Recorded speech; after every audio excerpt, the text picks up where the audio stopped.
नमस्कार, केपीटीवी Bharat news channel में आपका स्वागत है। आपके साथ मैं नम्रता और आइए नजर डालते हैं कुछ खास खबरों पर। हम ये कह रहे हैं जैसे कि एक मिनट के साथ हो रहे अन्याय को लेकर के एक लीगल एडवाइजर के नाते आप क्या कहना चाहते हैं और क्या संदेश शासन प्रशासन को देना चाहते हैं? अन्याय के खिलाफ लड़ाई कानून से लड़ी जाती है और नेशनल मीडिया प्रेस क्लब हर अन्याय के साथ कानून की लड़ाई लड़ता है और जिसमें सहभागिता पत्रकार की होती है। पत्रकार हमेशा से पक्ष और विपक्ष दोनों की आवाज़ को समाज तक ले जाने का कार्य करता है, जो निडरता से आज भी कर रहा है। पत्रकारिता में कोई भी बाधा नेशनल मीडिया प्रेस क्लब के संगठन की तरफ से नहीं आने दी जाएगी। हर लड़ाई को कानून के आधार पर और सामाजिक आवाज़ के आधार पर लड़ने के लिए स्वतंत्र हैं, जिसमें नेशनल मीडिया प्रेस क्लब सभी पत्रकारों के साथ निडरता के साथ खड़ा है और हर लड़ाई को ताकत के साथ लड़ेगा। पत्रकारों का झूठे मुकदमे जो लिखे जा रहे हैं, इसमें क्या नाम संगठन की तरफ से क्या कार्रवाई होगी? संगठन की तरफ से जो झूठे मुकदमे की बात कही जा रही है उसका निर्णय न्यायालय में होता है और संगठन की तरफ से वो लड़ाई निष्पक्ष लड़ी जाएगी, जिसका पूरा वाहन संगठन की तरफ से होगा। उसमें आप लोगों को किसी भी पत्रकार को डरने की आवश्यकता नहीं है। पुलिस सिर्फ लिख सकती है, अन्याय करने वाले लोग सिर्फ अन्याय को चला सकते हैं, उसका निर्वहन नहीं कर सकते हैं। उसका निर्णय न्यायालय में होता है।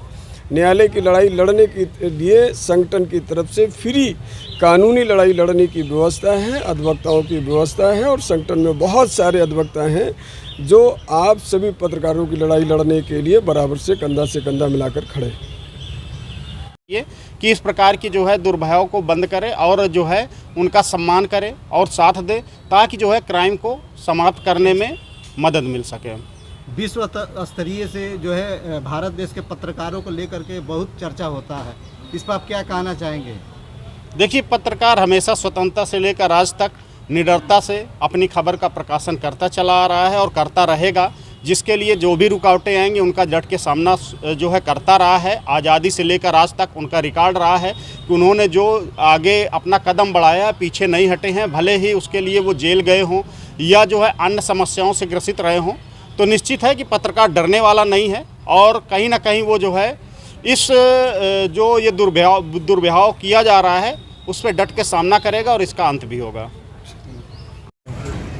पत्रकारों के साथ हो रहे अन्याय को लेकर के एक लीगल एडवाइजर के नाते आप क्या कहना चाहते हैं और क्या संदेश शासन प्रशासन को देना चाहते हैं? अन्याय के खिलाफ लड़ाई कानून से लड़ी जाती है और नेशनल मीडिया प्रेस क्लब हर अन्याय के साथ कानून की लड़ाई लड़ता है और जिसमें सहभागिता पत्रकार की होती है। पत्रकार हमेशा से पक्ष और विपक्ष दोनों की आवाज़ को समाज तक ले जाने का कार्य करता है, जो निडरता से आज भी कर रहा है। पत्रकारिता में कोई भी बाधा नेशनल मीडिया प्रेस क्लब के संगठन की तरफ से नहीं आने दी जाएगी। हर लड़ाई को कानून के आधार पर और सामाजिक आवाज़ के आधार पर लड़ने के लिए स्वतंत्र हैं, जिसमें नेशनल मीडिया प्रेस क्लब सभी पत्रकारों के साथ निडरता के साथ खड़ा है और हर लड़ाई को ताकत के साथ खड़ा है। पत्रकारों को झूठे मुकदमे जो लिखे जा रहे हैं, इसमें क्या नाम संगठन की तरफ से क्या कार्रवाई होगी? संगठन की तरफ से जो झूठे मुकदमे की बात कही जा रही है उसका निर्णय न्यायालय में होता है और संगठन की तरफ से वो लड़ाई निष्पक्ष लड़ी जाएगी, जिसका पूरा वाहन संगठन की तरफ से होगा। उसमें आप लोगों को किसी भी पत्रकार को डरने की आवश्यकता नहीं है। पुलिस सिर्फ लिख सकती है, अन्याय करने वाले लोग सिर्फ अन्याय को चला सकते हैं, उसका निर्वहन नहीं कर सकते हैं। उसका निर्णय न्यायालय में होता है।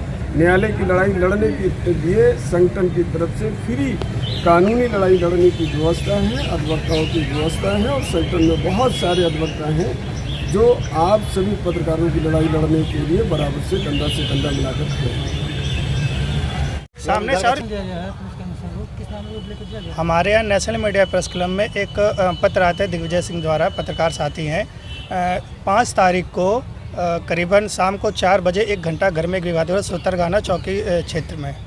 तो वहाँ पर 2 पक्षों में विवाद हो रहा था। हमारे पत्रकार साथी जो कि छुड़ाने गए थे और हरबंसवाल थाना प्रभारी विक्रम सिंह ने उन दोनों जो लोग विवाद कर रहे थे उनके साथ ही उनका भी 151 में चालान कर दिया था और इसी संबंध में आज हम लोग कमिश्नर साहब को ज्ञापन देने आए थे। क्या कार्रवाई हेतु आश्वासन दिया है? कमिश्नर साहब ने ये कहा है कि आगे मतलब इसकी जांच कराई जाएगी। उन्होंने ज्ञापन हमारा ले लिया है, अब आगे क्या करते हैं वो तो आगे देखा जाएगा। क्षेत्रीय लोगों का कहना है कि जो है कि तमाम खबरें जो चलती हैं घंटा घर पे वसूली को लेकर के, अवैध वसूली जो चलता है उसको लेकर के मतलब जो है भाई टारगेट किया इस समय तो पत्रकार जो है वो खबर चलाएगा। अगर मान लीजिए उसके बाद एविडेंस है तब तो वो निडर होकर चलाता है। लेकिन अब आप लोग सभी लोग देख रहे हैं माहौल क्या चल रहा है कि अगर आप किसी क्षेत्र की खबर चलाएंगे तो आप पहले उस क्षेत्र के थाने के दुश्मन हो जाते हैं, लेकिन ऐसा नहीं होना चाहिए। तो क्या कानपुर शहर में यूं ही मतलब पत्रकारों के साथ जो है कि शासन प्रशासन की तरफ से रवैया रहेगा? अब ये तो शासन प्रशासन ही जानता है भाई, हम लोग क्या जाने। हम लोग के पास साक्ष्य होते तो खबर चलाते हैं, अन्यथा साक्ष्य नहीं होगा तो कोई भी पत्रकार खबर नहीं चलाएगा। लेकिन ये जो हो रहा है इसको नहीं होना चाहिए। इसमें मुख्यमंत्री जी को भी संज्ञान लेना चाहिए कि ये जो पत्रकार से गलत बिहेव हो रहा है इसको नहीं होना चाहिए। आपका कहने का मतलब कि साक्ष्य होने के बावजूद जो है इस तरह की घटना को घटित किया गया है? जी बिल्कुल, क्योंकि ये घंटा घर की खबर चलाते थे, जैसे अवैध स्टैंड वगैरह चलते थे, ये उनकी दिग्विजय सिंह खबर चलाते थे। और जिसको थाना प्रभारी पहले ही अपने दिमाग में बैठा ले, तो वो मौके पर जो पत्र में लिख के आया था दिग्विजय सिंह द्वारा कि वहाँ पर जो सितरखाना चौकी बनी उसके जो कांच के गेट हैं उसमें ब्लैक शीशे लगे हुए हैं। अब वो लोग पहले से ही वहाँ पर देख रहे थे, जब विवाद हो रहे थे तब पुलिस वहाँ पर नहीं है। जैसे ही ये छुड़ाने गए हैं तुरंत वहाँ पर पुलिस मौके पर आई और तीनों को ले गई है थाने। 5 मिनट में ही उन्होंने 151 की कार्रवाई कर दी है। बल्कि जो पत्रकार साथी थे वो हार्ट अटैक के मरीज थे, 10 दिन पहले वो डिस्चार्ज होकर आते हैं। हालांकि उन्होंने ये भी बताया है कि थाने में उनको दवा भी नहीं दी गई थी। जब कुछ पत्रकार साथी एसपी कलेक्टरगंज गए हैं तब उनको दवा खाने की अनुमति दी गई है, तब उनको हवालात से बाहर निकाला गया। क्या इतना बड़ा उन्होंने तो कोई अपराध कर नहीं दिया कि जो उनको हवालात में बैठाला गया था। यदि न्याय नहीं मिलता है तो आपका जो प्रेस क्लब क्या तो उसका हमारे जो पदाधिकारी हैं वो बताएंगे। हम लोग आगे और भी कार्रवाई करेंगे। ऐसे नहीं कि हम लोग आज सीपी के आए हैं और कल मतलब डीएम के यहाँ भी गए हैं, आगे और भी अधिकारी हैं वहाँ पर भी जाएंगे। क्या ऐसे हर पत्रकार का खबर चलाएगा और खबर चलाने के बाद ऐसे मुकदमे लिखे हैं तो संगठन क्या कार्रवाई करेगा? देखिए, जो चीज़ें आ रही हैं अगर हमारे संगठन तक पहुंचाई जा रही हैं तो निश्चित ही संज्ञान जो है संगठन लेता है। और निश्चित ही अगर पत्रकारों के साथ ऐसा दुर्भाव हो रहा है वो नहीं उसे रोका जाना बहुत आवश्यक है। और उसके लिए संगठन यथासंभव मदद करेगा, चाहे वो पत्रकार हो, उसके लिए चाहे उसे शासन प्रशासन के किसी भी हद तक जाना पड़े वो जाएगा और पत्रकारों के साथ वो कंधे से कंधा मिलाकर चलेगा। केवल पत्रकारों से यही कहना है कि आप निष्पक्ष होकर पत्रकारिता करते रहिए। अगर कोई भी शासन या प्रशासन आप पर गलत तरीके से FIR करता है तो संगठन उनके साथ है और किसी भी हाल में उन्हें हारने नहीं देगा। क्या ये नहीं लगता है कि देश के चौथा स्तंभ कहे जाने वालों को आवाज़ को दबाया जा रहा है हर जगह कहीं ना कहीं किसी कारण से? बिल्कुल दबाया जा रहा है। बिल्कुल देखा जा रहा है कि जो है कहीं ना कहीं जो है पत्रकार जो है देश का चौथा स्तंभ की भूमिका में कार्य करता है। और जो है पत्रकार जब खबर को प्रकाशन करता है तो निश्चित ही दबंगों द्वारा या शासन प्रशासन के हमारे यहाँ नेशनल मीडिया प्रेस क्लब में एक पत्र आते दिग्विजय सिंह द्वारा पत्रकार साथी हैं 5 तारीख को करीबन शाम को 4 बजे 1 घंटा घर में विवाद हुआ सुतरगाना चौकी क्षेत्र में। तो वहाँ पर 2 पक्ष में विवाद हो रहा था। हमारे पत्रकार साथी जो कि छुड़ाने गए थे और हरिवंशवाल थाना प्रभारी विक्रम सिंह थे, उन दोनों जो लोग विवाद कर रहे थे उनके साथ ही उनका भी 151 में चलाने कर दिया था। और इसी संबंध में आज हम लोग कमिश्नर साहब को ज्ञापन दिया। कमिश्नर साहब ने ये कहा कि आगे मतलब इसकी जांच कराई जाएगी। उन्होंने ज्ञापन हमारा ले लिया है, आगे क्या करते हैं आगे देखते हैं। क्षेत्रीय लोगों का कहना है कि जो है कि तमाम खबरें जो चलती हैं घंटा घर पे वसूली को लेकर इस समय तो पत्रकार जो है वो खबर चलाएगा। अगर मान लीजिए उसके बाद एविडेंस है तब तो वो निडर होकर चलाता है। लेकिन अब आप लोग सभी लोग देख रहे हैं माहौल क्या चल रहा है कि अगर आप किसी क्षेत्र की खबर चलाएंगे तो आप पहले उस क्षेत्र के थाने के दुश्मन हो जाते हैं, लेकिन ऐसा नहीं होना चाहिए। तो क्या कानपुर शहर में यूँ ही मतलब पत्रकारों के साथ जो है कि शासन प्रशासन की तरफ से रवैया रहेगा? ये तो शासन प्रशासन ही जानता है भाई, हम लोग क्या जाने। हम लोग के पास साक्ष्य होते हैं तो खबर चलाते हैं, अन्यथा साक्ष्य नहीं होगा तो कोई भी पत्रकार खबर नहीं चलाएगा। लेकिन ये जो हो रहा है इसको नहीं होना चाहिए। इसमें मुख्यमंत्री जी को भी संज्ञान लेना चाहिए कि ये जो पत्रकार से गलत बिहेव हो रहा है इसको नहीं होना चाहिए। आपका कहने का मतलब कि साथ होने के बावजूद जो है किस तरह की घटना को पुलिस किया गया है। जी बिल्कुल, ये घंटा की खबर चलाते थे, जैसे अवैध स्टैंड वगैरह चलते थे, ये उनकी दिग्विजय सिंह खबर चलाते थे और जिसको थाना प्रभारी पहले ही अपने दिमाग में बैठा ले, तो वो मौके पर जो पत्र पर लिख के आया था दिग्विजय सिंह द्वारा, वहाँ पर जो सदर थाना चौकी बने उसके जो कांच के गेट हैं उसमें ब्लैक शीशे लगे हुए हैं।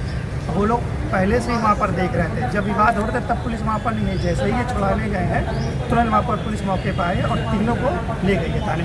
5 मिनट में ही उन्होंने 151 की कार्रवाई कर दी है। बल्कि जो पत्रकार साथी थे वो हार्ट अटैक के मरीज थे, 10 दिन पहले वो डिस्चार्ज होकर आते हैं। हालांकि उन्होंने ये भी बताया है कि थाने में उनको दवा भी नहीं दी गई थी। जब कुछ पत्रकार साथी एसपी कलेक्टरगंज गए हैं तब उनको दवा खाने की अनुमति दी गई, तब उनको हवालात से बाहर निकाला गया। क्या इतना बड़ा उन्होंने तो कोई अपराध करने दे जो उनको हवालात में बैठा गया था। यदि न्याय नहीं मिलता है तो आपका प्रेस क्लब क्या है? तो उसका हमारे जो पदाधिकारी हैं वो बताएंगे। हम लोग आगे और भी कार्रवाई करेंगे। ऐसा नहीं कि हम लोग आज सीपी के आए हैं और कल मतलब डीएम के यहाँ भी गए हैं, आगे और भी अधिकारी हैं वहाँ पर भी जाएंगे।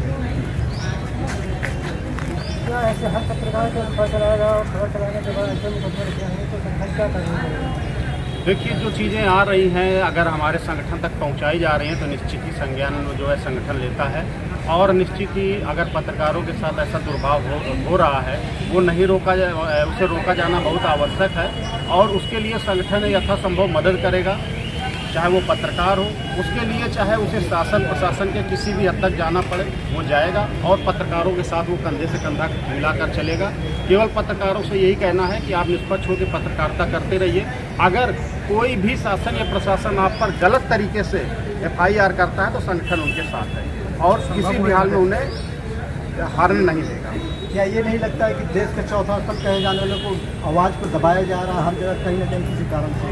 हाँ, बिल्कुल देखा जा रहा है कि जो है कहीं ना कहीं जो है पत्रकार जो है देश का चौथा स्तंभ की भूमिका में कार्य करता है और जो है पत्रकार जब खबर को प्रकाशन करता है तो निश्चित ही दबंगों द्वारा या शासन प्रशासन के जिसके खिलाफ जो है खबर चलाई जाती है उसको अपना दुश्मन मान लेता है। तो ऐसी स्थिति में निश्चित है कि शासन प्रशासन भी उन पर जो है कहीं ना कहीं तिरछी नज़र से देखता है। तो हमें चाहिए, शासन प्रशासन को भी समझना चाहिए कि इस प्रकार की जो है दुर्भाव को बंद करे और जो है उनका सम्मान करे और साथ दे ताकि जो है क्राइम को समाप्त करने में मदद मिल सके।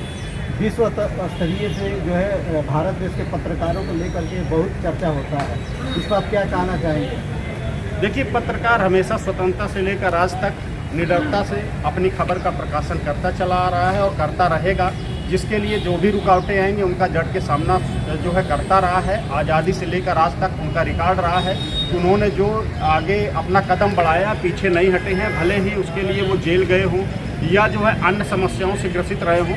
तो निश्चित है कि पत्रकार डरने वाला नहीं है और कहीं ना कहीं वो जो है इस जो ये दुर्व्यवहार किया जा रहा है उस पर डट के सामना करेगा और इसका अंत भी होगा। धन्यवाद।